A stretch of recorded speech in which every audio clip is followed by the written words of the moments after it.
size of the standard error of the mean as the sample size is increased. Okay, so this is one of those questions where you've got to think about what they're asking you to do. You're not asked for sampling distributions and probabilities. You're just asked for the standard error, right? That is, that doesn't work. You're asked for the standard error of a mean, right? And it is the standard deviation over the square root of n. And do you get a privilege of adding this? I'm so excited to get started. What is this called? Finite correction. And when do you get to use it? 5%. If it's more than 5%.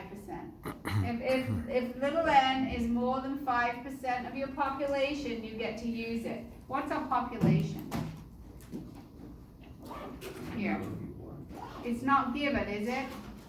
So we can't use it. We don't even know what big N is. So in this question, sigma's 25, and then you're going to do it for n is 50, n is 100, n is 150, n is 200. Before you do the math, what do you think will happen to the standard error as your sample size gets bigger? It will get smaller. It will decrease, right? The bigger the sample, the smaller the error. Do it on the whiteboard and prove it mathematically. And then we're going to do a story problem. We're doing 16? 16, yes, number 16. Problem number 20, it says Barron's reported that the average number of weeks an individual is unemployed is 17.5. The population standard deviation is 4 weeks. Okay, so the mean. The population, the average of all employees, not X bar. Not X bar. Not X bar. Sampling distribution. What does that mean?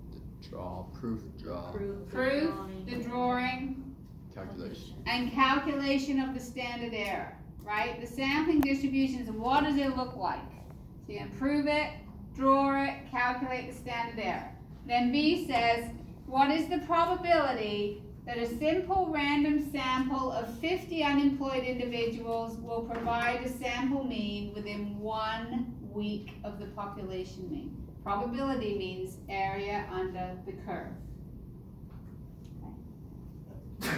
Oh my God, this is the worst. Ready? Oh, that's bad. We don't know what's that. All right, I needed like a nice marker. Listen up. The average time someone has been unemployed is 17.5 weeks with a standard deviation of 4. A chapter 6 question would say, and you guys listen to, oh yeah, you got it right. Okay, you're fixing it. A chapter 6 question would tell you that the distribution was bell-shaped. This is the mean, and the standard deviation is 4, right? So when you add 3 standard deviations is 12, isn't it? Yeah. So this would be 29.5, and this would be 5.5 at minus 3 standard deviations, right? This is a chapter 6 question, and it would say, you select an unemployed person at random. What's the probability they've been unemployed for more than 20 weeks? You select a person at random. What's the probability they've been unemployed more than 20 weeks?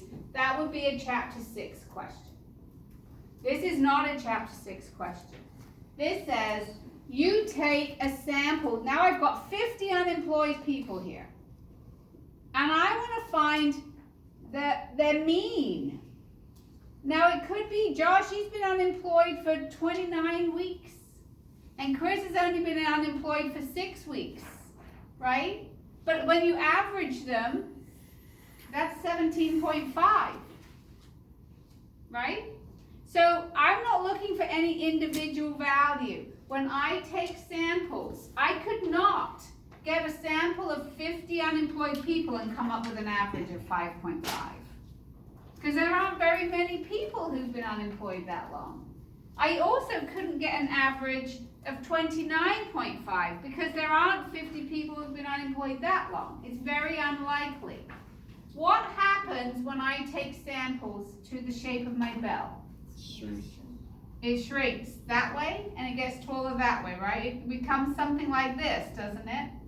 How wide's a bell? 6 standard deviations. So if it's got narrower, has my standard deviation must have gotten smaller. Correct. Right, so I can't use this standard deviation. This is because it's over the square root of n, which is 1, right? When it was a chapter 6 question. But I'm taking, this has become over the square root of 50. So this is not what the distribution looks like anymore. You use a standard deviation of 4 when it's one person. But when it's a sample of 50, your standard deviation's not gonna, you're right, that's your new standard deviation. It's 0.5657. So get rid of your 5.5s and your 29.5s. I don't want to see them. This is what it's gonna look like. Your standard deviation of x bar. What is it? 0.5657. That's your new standard deviation. The mean is still 17.5. But plus 3 is plus 3 of these, not 3 of these. That was a chapter 6 question for the underlying population. This is for the sampling distribution of x bar. This is showing me the x bar values. I can't get 5.5 anymore. I can't get 29.5. This is like 19, is it 19 point something? What is it? Add 3 of these to my mean. What is that? 1971. 1971. And now subtract 3 of those from my mean. 15.8029. So the standard deviation of x bar is the standard deviation of the sample size of 50 people. Yes. X Alright. bars. So now, right, the other one went all the way up to 29.5, didn't it? It was more like this. Right? But this one's not going that wide. It only goes from 15.8 because we can't get these values when we take means of 50 people. There aren't that many of them. Got it? So when it's a chapter 7 question and you're doing a mean, do not use the regular standard deviation. You have to do the standard deviation of x bar, which is the standard deviation of the square root of n. Sometimes it's got the finite correction factor attached to it.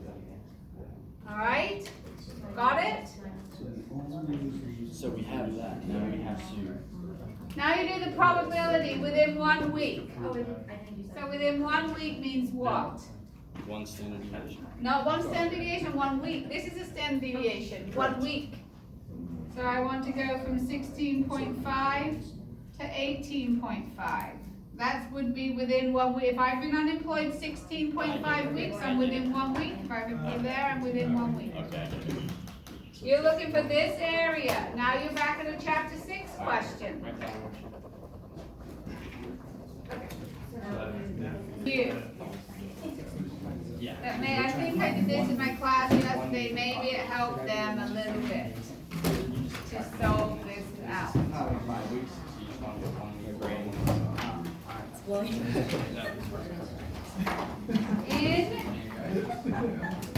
In chapter 6, okay, you were told it was bell-shaped, right? And I said to you, this is what you had to do. Number 1, you had to draw and shade, correct? Yep. And think of a sensible answer. Then in number 2, you had to calculate a z-score. Then number 3, you had to look in your tables, right? And then number 4, you had to find the area you were looking for. Sometimes you had to subtract from one, sometimes you had to subtract from each other. But you had to find the area that you were looking for. Right? And you were all quite comfortable with that, right? Then I came to chapter 7. I said I'm going to get you back to this place where you do this same thing. So remember this chunk of 4 things, right? This is what you had to do in 6. Draw and shade, calculate the z-score, look in the tables, find your area. When it was a chapter 7 question, before you could do that, we were not told it was bell-shaped. We had to, 1, prove that it's bell-shaped, right? The underlying population is bell-shaped and sigma's given. N is greater than or equal to 30 and sigma's given, or N is more than 100. Okay, so prove it. Then you're going to draw the bell, and then you're going to calculate the standard deviation of X bar. Okay, those are the 3. This gives you your sampling distribution.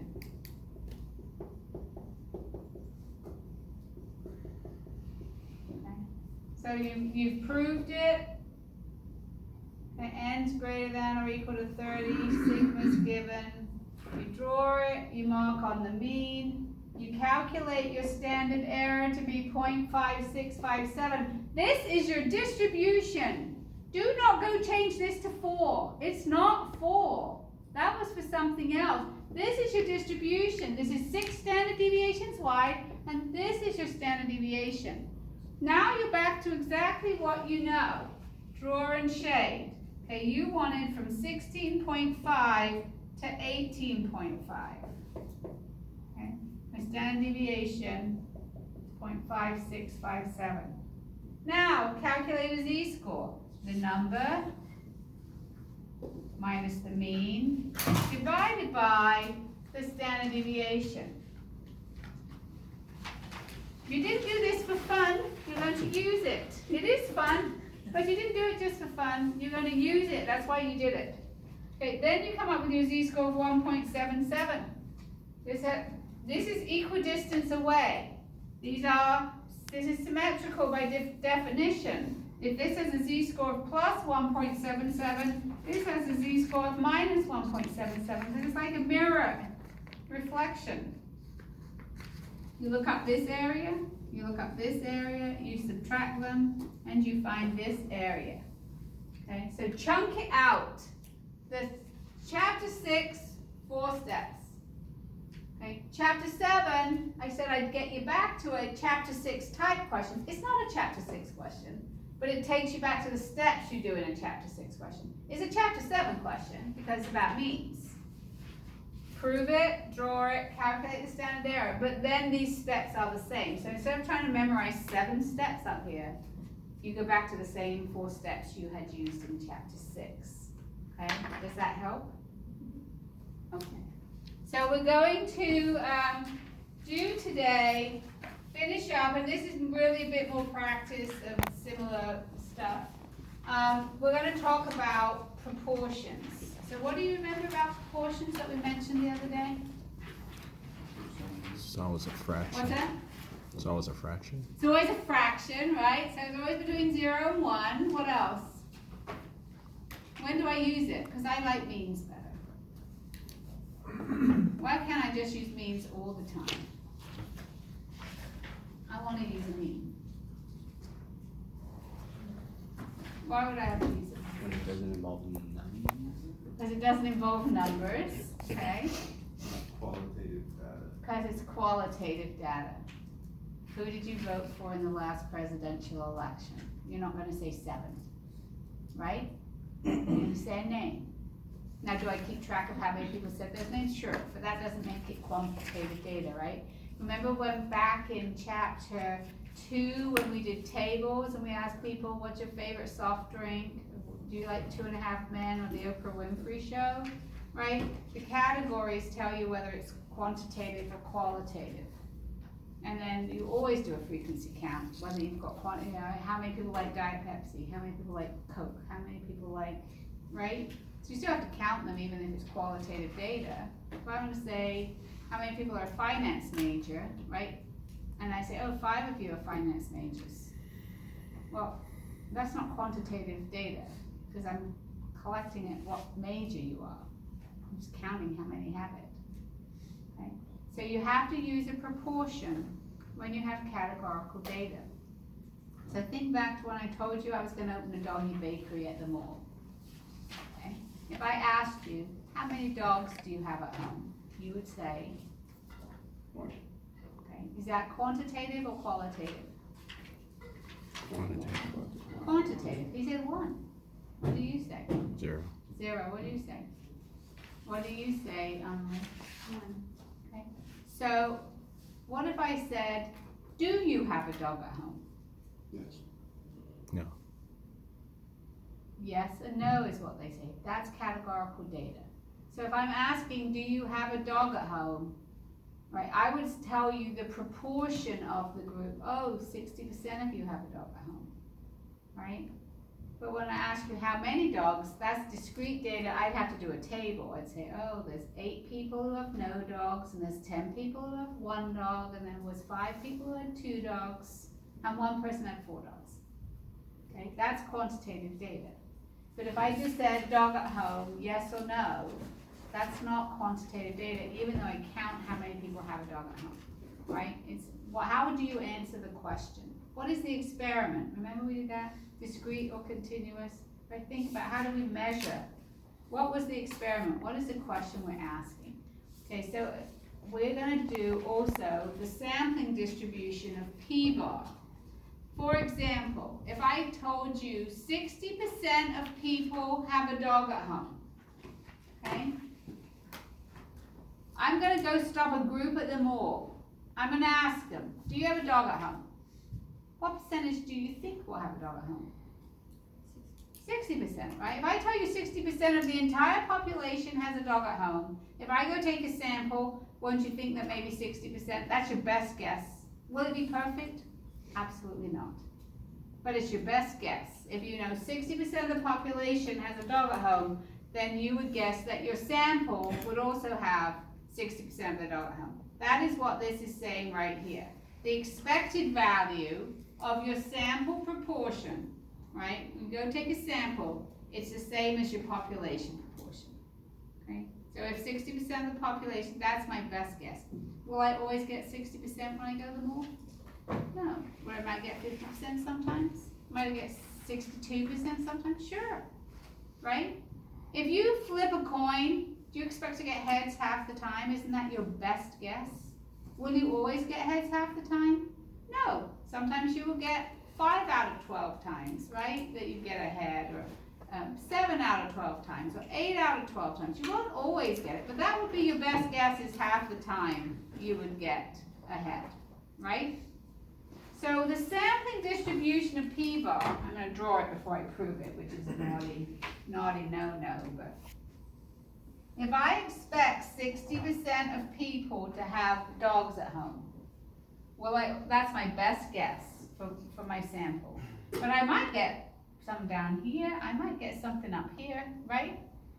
So the sampling distribution of P-bar is showing me all the different P-bars I could get if this is what the population proportion is.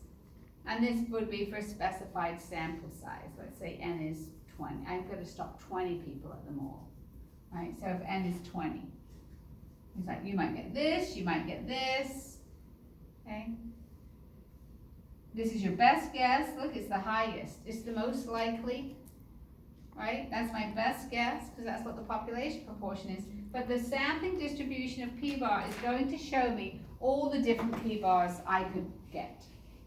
Okay? So the expected value of P-bar is P. To calculate the standard error of the proportion, so that is written as the standard deviation of P-bar.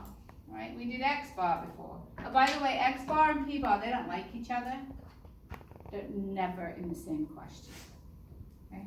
If you are talking about means, do not go get a formula that's got proportions in it. If the question says proportions, do not go grab a formula with a mu in it. They're like oil and water.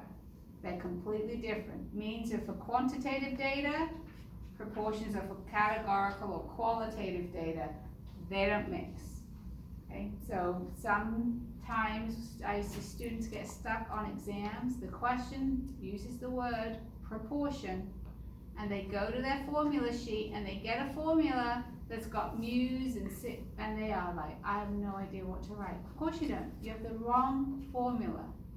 Right? I don't tell them that during the exam, because that's for them. But it's like, if it's a mean question, it's quantitative data, it's got means in it, you need to be looking for formulas for means with mu's. But if it's proportion data, there's no mean. It's a proportion. They're opposites. They don't touch. They hate each other. Don't get them mixed up. It will help lead you to your right formula.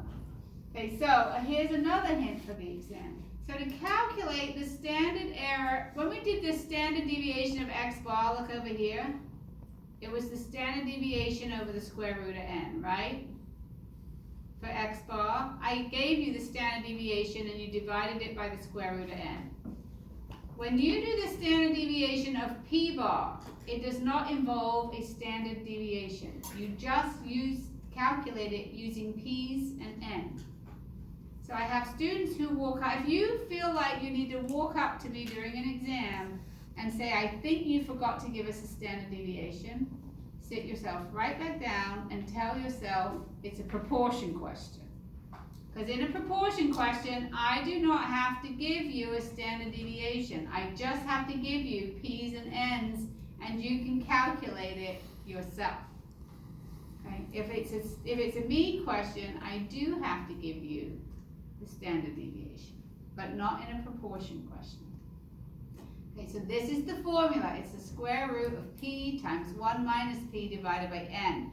And this does not change. Okay, it's the same rule. This is the finite correction factor. It's still a reward for taking a large sample, and a large sample is more than 5% of the population.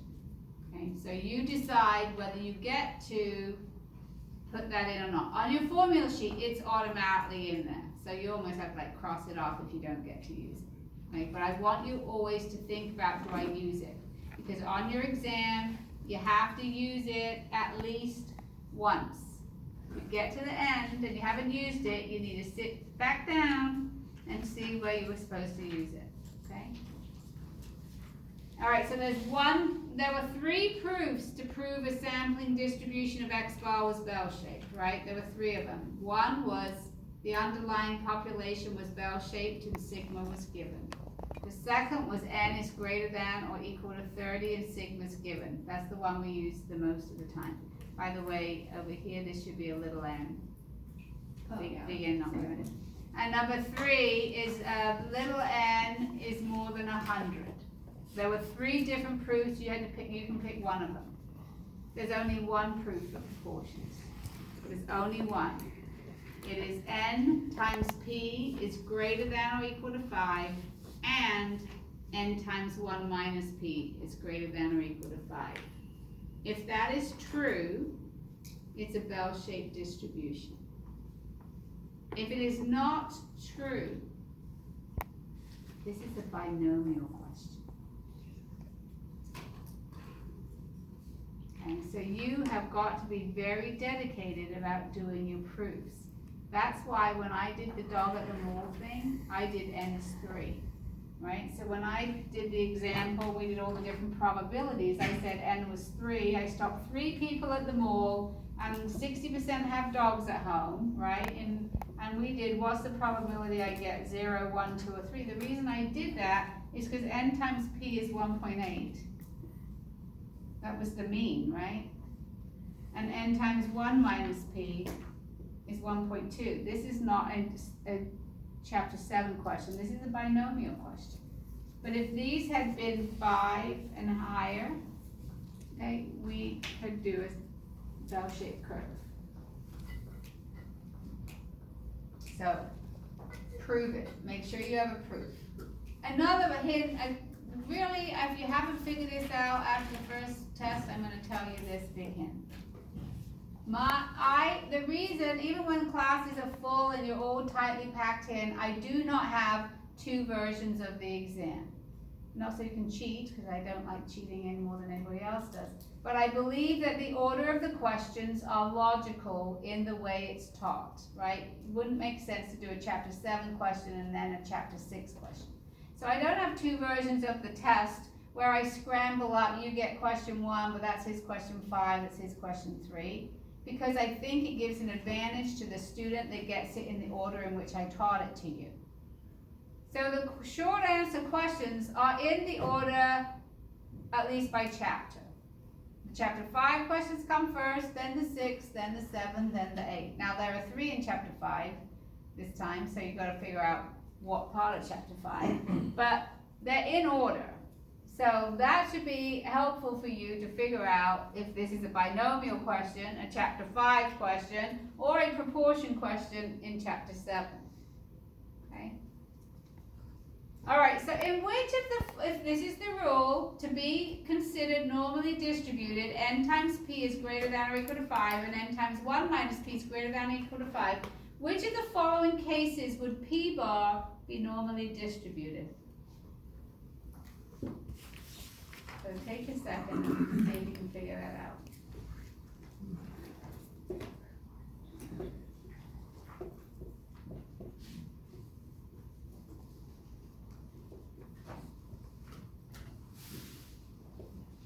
Number 1, n is 20 and p is 0.5. What is n times p? 10. What is n times 1 minus p? 10. Is it bell-shaped? Yes. Yes, because they're both greater than or equal to 5. In number 2, n is 100. P is 0.01. N times p is 1. N times 1 minus p, 99. Bell-shaped?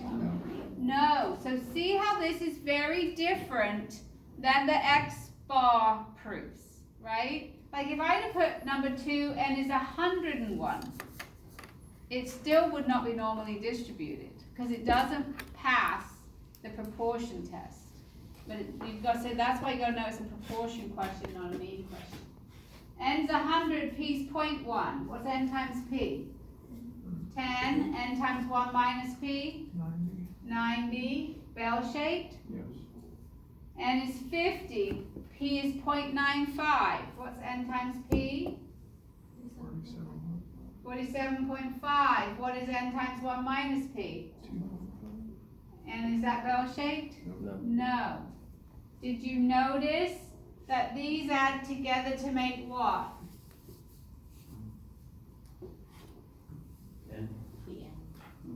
N. They add to n. Look, n was 20, n was 100, n was 100, n was 50. Notice?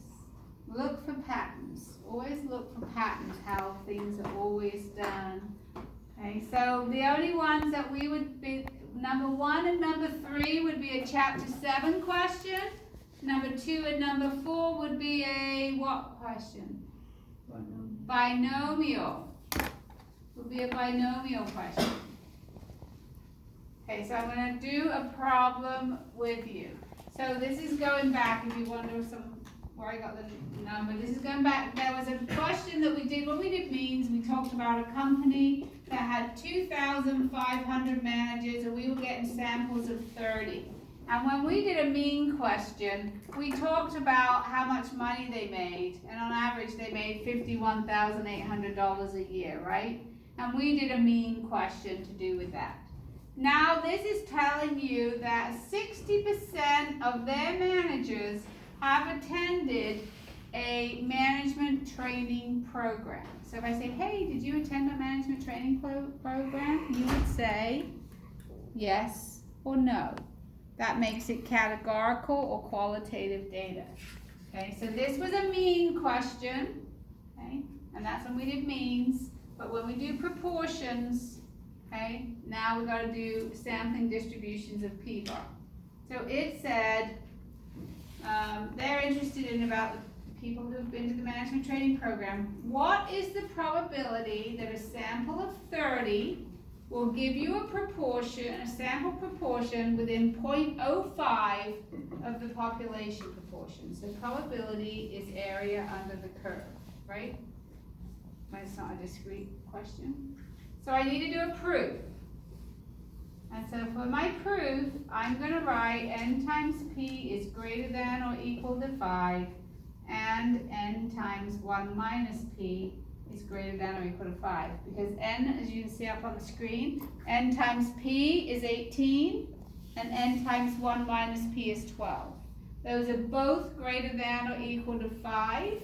That means I can draw a bell-shaped distribution. I mark on my p, which is 0.6, and then I have to calculate, what's this called?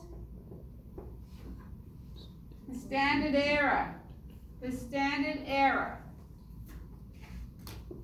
Okay. Do I get to use the finite correction factor when I calculate the standard error? Yeah.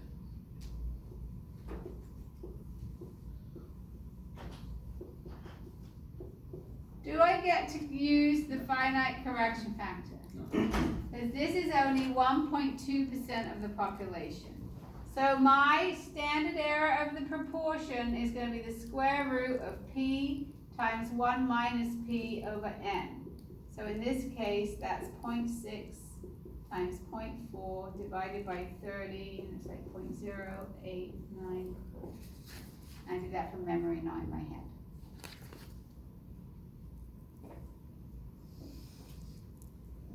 Okay. What's this called that I just, when I did this, and this, and this, what's that called? Sampling distribution. A sampling distribution, right? That's a sampling distribution. Prove, draw, calculate the standard error. When I did those steps up on the board, when they did the 3 chapter 7 steps, prove it, draw it, calculate the standard error. Okay? Questions? No? So they want then, so now once I've done those 3 steps from chapter 7, right, I said now it's like a chapter 6 question. Chapter 6 question, number 1, draw and shade, right? Draw and shade. It says, what's the probability a sample of 30 will provide a sample proportion within 0.05 of the population proportion? That is, it wants it from 0.55 to 0.65, this area in here. Okay? That's what it's looking for, that area there. This is why I've told you that you need to make sure that you have numbers or proportions in this case, z's down here and areas in here. Because this 0.65 is not a stupid answer for that area, is it?